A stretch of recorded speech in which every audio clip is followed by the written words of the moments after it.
सनकादि ऋषि सूत जी से पूछ रहे हैं कि प्रभु दूसरी बार ये कथा किसने किससे कही। सूत जी बताते हैं तुंगभद्रा नदी के तट पर आत्मदेव नामक एक ब्राह्मण रहते थे। भगवान की पूजा पाठ करते, काम अच्छा था, दान धर्म बहुत करते, तो काफी गुण थे उनमें। जब तक सुबह उठने के बाद वो भगवान की पूजा ना कर ले, वो भोजन ना करे। और वहीं पर उनकी पत्नी थी, उसका नाम था धुंधली। और जब तक सुबह उठने के बाद एक दो घर में कले ना करवा दे, वो भोजन ना करे। पर इस पर भी आत्मदेव प्रसन्न था। वो भगवान से यही कहता कि अच्छा है, ऐसी दी है, ऐसी दी है तो आप में लगा हुआ हूं। बहुत अच्छी दी होती तो उसी के पीछे लगा रहता। तो इस पर भी वो प्रसन्न था।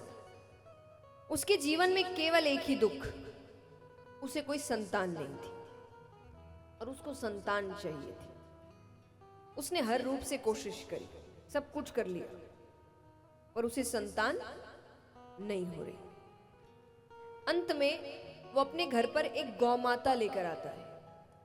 उसे लगा गौ माता के जो बछड़ा या बछड़ी होगी उसे अपनी संतान मानकर पाल लूंगा। पर ऐसा दुर्भाग्य कि वो गौ माता भी बांझ निकली। अब उसे लगने लगा मैं मनहूस हूं,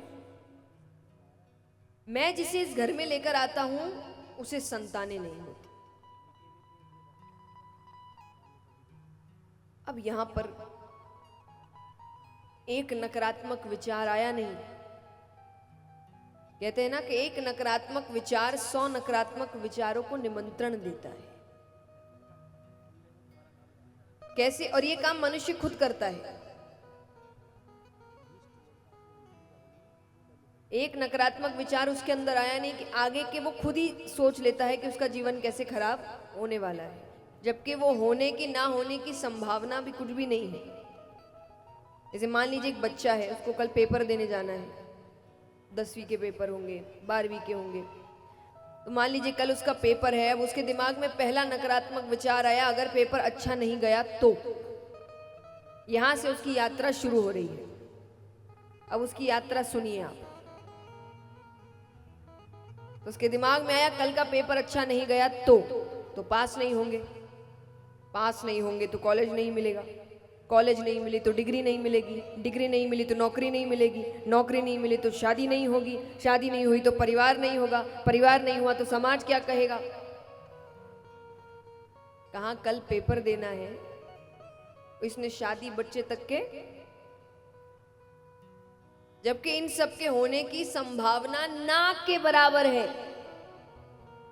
उसको कुछ नहीं पता, पर एक नकारात्मक विचार 100 नकारात्मक विचारों को निमंत्रण देता है। तो यहां एक ही नकारात्मक विचार उसके मन में आया कि मैं मनहूस हूं, मैं जिसे इस घर में लाता हूं उसे संतानें नहीं होती। अब वो नकारात्मकता इतनी फैलती गई कि अंत में उसने फैसला लिया कि ऐसे जीवन का फायदा क्या, वो आत्महत्या करने जा रहा है।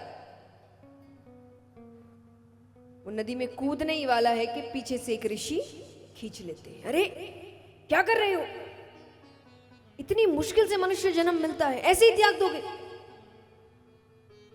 वो रोने लगा। वो कहे मुझे संतान नहीं है, संतान के बिना ये जीवन अधूरा लगता है, मेरा कल्याण कैसे होगा? ऋषि ने कहा तो तुम्हारे हिसाब से जिस जिसकी संतानें हैं सबका कल्याण हो गया? अरे ये जीवन केवल संतानें पैदा करने के लिए मिला है क्या? यही करना था तो जानवर ही बन जाते। देखिए असलियत में देखा जाए तो हम एक जानवर जैसा जीवन ही जी रहे हैं।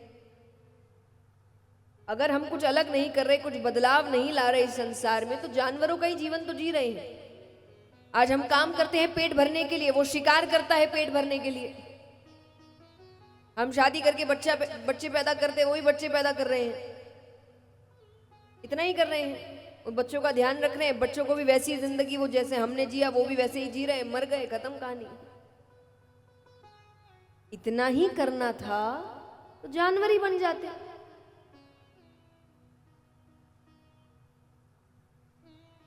ऋषि बहुत समझाते हैं पर दुख में ज्ञान की बातें समझ नहीं आती।